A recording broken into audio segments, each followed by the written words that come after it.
about that, yeah.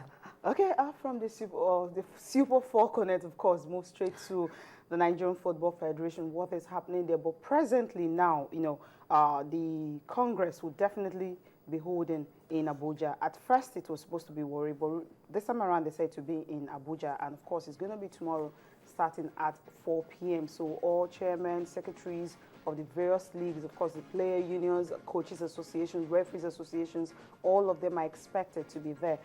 And of course, well, they're going to chart a roadmap for Nigerian football, the future of Nigerian football, and also how the election will go. But they've insisted that the election will definitely not hold tomorrow. Of course, they had to meet with the sports minister and, of course, other dignitaries in Nigeria, talking about the secretary to the federal government, Paris Ayin. They met with them on Sunday evening, about 3 hours meeting. And of course, they came out with the conclusion that they cannot hold the election tomorrow. They need other people to be part of it so that the election will be free and fair. And of course, for me, hopefully, we can tie the deal of getting a coach. It's just getting too long. These are some of the resolutions they might just arrive at tomorrow in Abuja.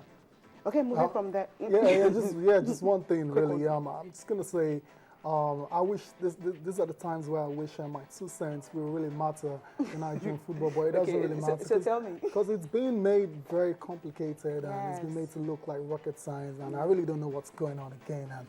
But hopefully, the Congress goes ahead in Abuja on the 26th, and they're able to reach very clear resolutions, so the country and the football in the country can move forward. Yeah, because yesterday at the meeting with Danagogo and the others, you actually have all the members, both the Mike Ome-led fashion and of course the Aminu Megari-led fashion. All of them were in that meeting, so definitely there's no more disagreement in the football house. Okay. We'll move straight now to the Globe Premier League result. What Kano Pillars have finally recorded a win. Okay, we're starting with Eyimba and FC Teraba. Of course, that's a huge one. Eyimba winning 3-0. And Academy Warriors beaten by Esa by 2-0. And Nimbe City, failing to actually get a win at home against Akwa United. It was a goalless draw. And Kaduna and Lobby Stars, Kaduna winning that one by a lone goal. Yes, that's the big match. Kano Pillars edging Abia Warriors. Of course, it's a win for them. They had to remain at the top of the table. Gombe United, of course, winning 2-0. And Dolphins and Sharks, another derby. Remember the derby that we saw last week between Abia Warriors and Eyimba? Of course, that one was a 3-3 draw. We were expecting something more spectacular between Dolphins and Sharks, but we did not see that on Saturday. And Sunshine Stars and Rangers. Sunshine Stars, of course, having to dim the Stars of Rangers, beating them by 2-1. For Kano Pillars, of course, they still lead. Yeah. But for Dolphins, they've actually dropped to 4th position. Nassau United, 2nd position.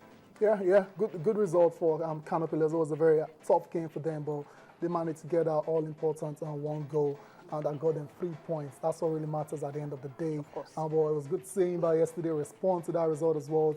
3-0 bashing.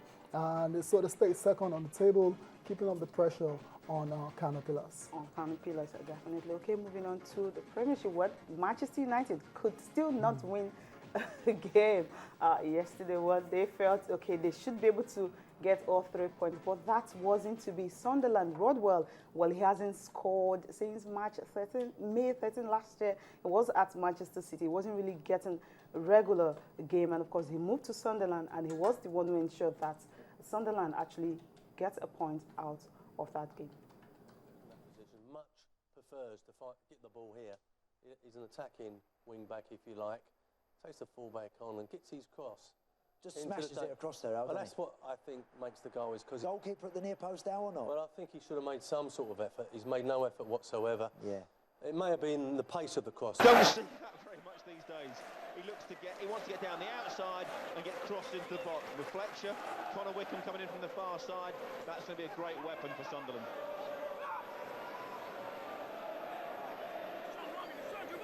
Again, 7 Sunderland players in the Manchester United box. Free header, open goal.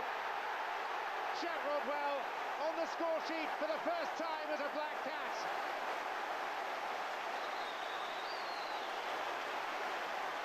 We've hardly mentioned Jack Rodwell at all during this game. Brilliant delivery from Lars into the box, but Rodwell almost completely unmarked It's Valencia, gets sucked in towards the ball. Again, you've got attacking-minded players in defensive situations not doing their job. As Valencia ran towards the ball, got caught underneath in the initial, and it's a free header in the end for Rodwell. A very, very good header. Gus Poyet delighted. A very preventable goal from Manchester United perspective. A spectacular one. Oh, but one matter, of course, well, he was in charge of the game.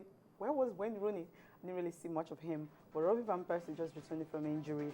But the question is, Louis van Gaal said the players were disappointed with the performance. He himself is not happy with the fact that 2 games, just having 1 point, you've lost 5 points already, and this is the beginning of the season. And of course, your rivals are winning their games. Even Tottenham won by 4 goals to nothing last night. Louis van Gaal, can you really handle Man U? I know it's too early to actually talk about it, but sometimes, you know, when you check their preseason, beating Real Madrid, Liverpool, MLS All-Stars 7-1, and even Valencia, and you thought maybe you have a team right now. But what happened yesterday, and of course the first game against Swansea, that's why you never judge, you never reach any conclusion from friendly games and all that. All the preseason games now, we've seen it doesn't really matter now, because they played 2 very tough games in the Premier League. 2 tough games, but winnable games, but they've not won any of them. You know, they lost against Swansea. Now they drew 1-1 against Sunderland. It was a very nervous and another nervous performance by Man United yesterday. Van Gaal, as his work, cut out definitely. Now, looking at the back 3, we saw Blanket, we saw Phil Jones, Smalley, and of course we saw. I mean, you have 3 young defenders, and he plays this 3-5-2 formation. Can they really do that? Yeah, well, you look at the players you just mentioned now. That's the quality really is not there to carry out that kind of formation. It will be very interesting to see if Van Gaal actually maintains this formation as the season progresses. But then he used it very well at the World Cup, and it worked for the because Dutch you have Iron Robben who can really run a defense and all that, but you don't have that kind of person in mind. Yeah, so it's all about personnel now. I think he will give it a couple of more games and to see if the players will actually get on board and actually make it work. But if it doesn't work, then he might decide to change it. Don't forget, Van Gaal is a very astute tactician. He can switch it up any day, anytime he likes. Okay, Angel Di Maria, that's the big news coming from Real Madrid. Just before the game, we heard the news that he will be becoming a British record for £64 million. Is it really worth it? Incredible. I always say something. A player's only worth what the when club. He's able to replicate. No. What the club is willing to pay for him.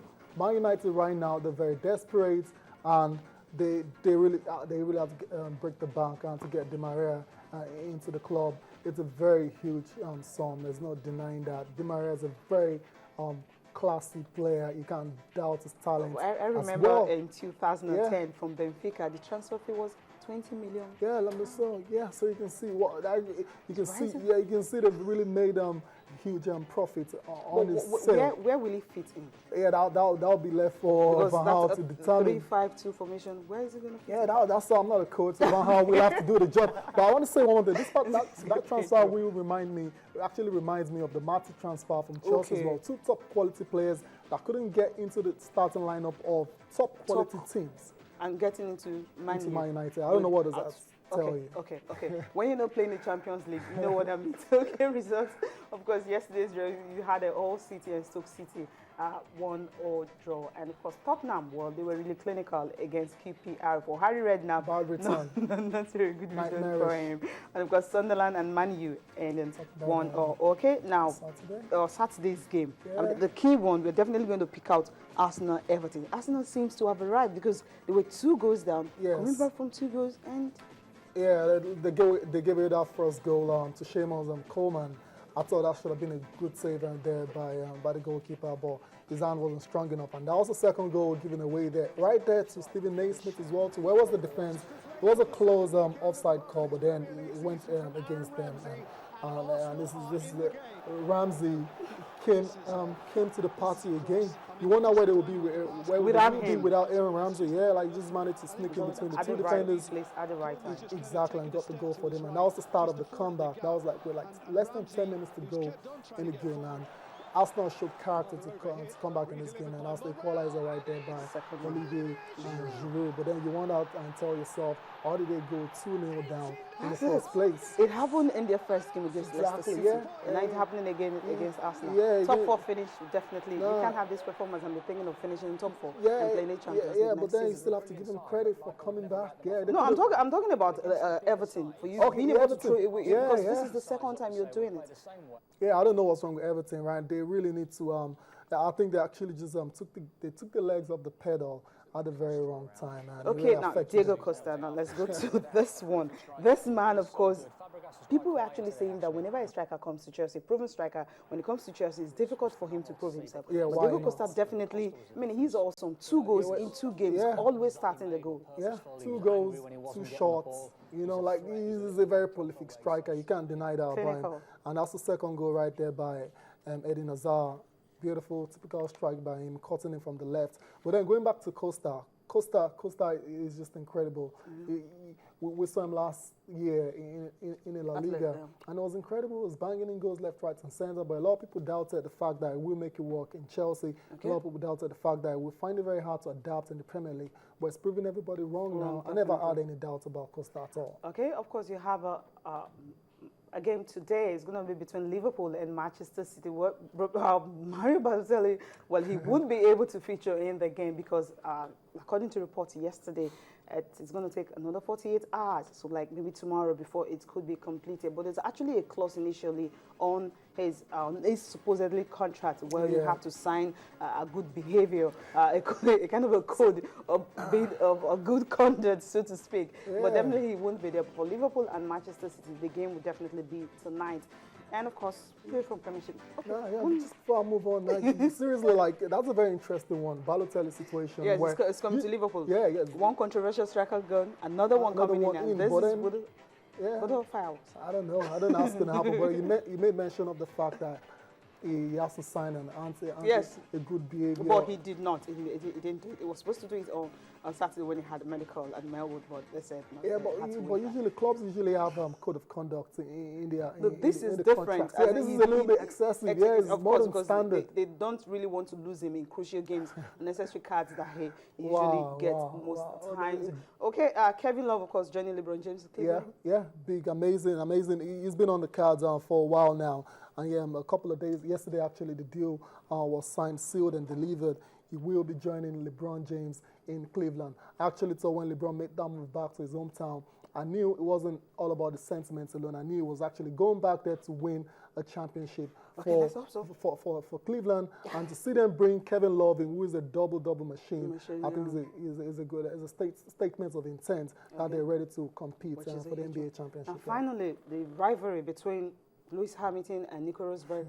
What's happening? Yeah, what's happening? The rivalry, it's hotting up. Like, seriously, these are the 2 main guys for the Formula 1 championship this year. You can understand the tension is really, I think you can officially say now that the gloves are off now. At the Belgian GP, Rosberg collided with Hamilton deliberately. That's according to Hamilton. But I don't think that's the issue. I think it was just being very competitive, and that is Rosberg. And unfortunately, it happened. But these things happen in motor racing sometimes, and it will be very exciting. This team is definitely not happy about it because they are hoping that it doesn't happen again. Yeah, because they would have had a 1-2 if they had continued in that one. Of course, Ricardo wouldn't have won the Grand Prix. Yeah, but good one for Ricardo. I'm very happy for him. Like, he's so far so good now. Yeah, third in this season, second in a row, and he's been able to trump Sebastian Vettel. What's going on with Vettel? Well, I think thank you so much for being part of the show because Business Money is up next. We'll leave you with pictures coming from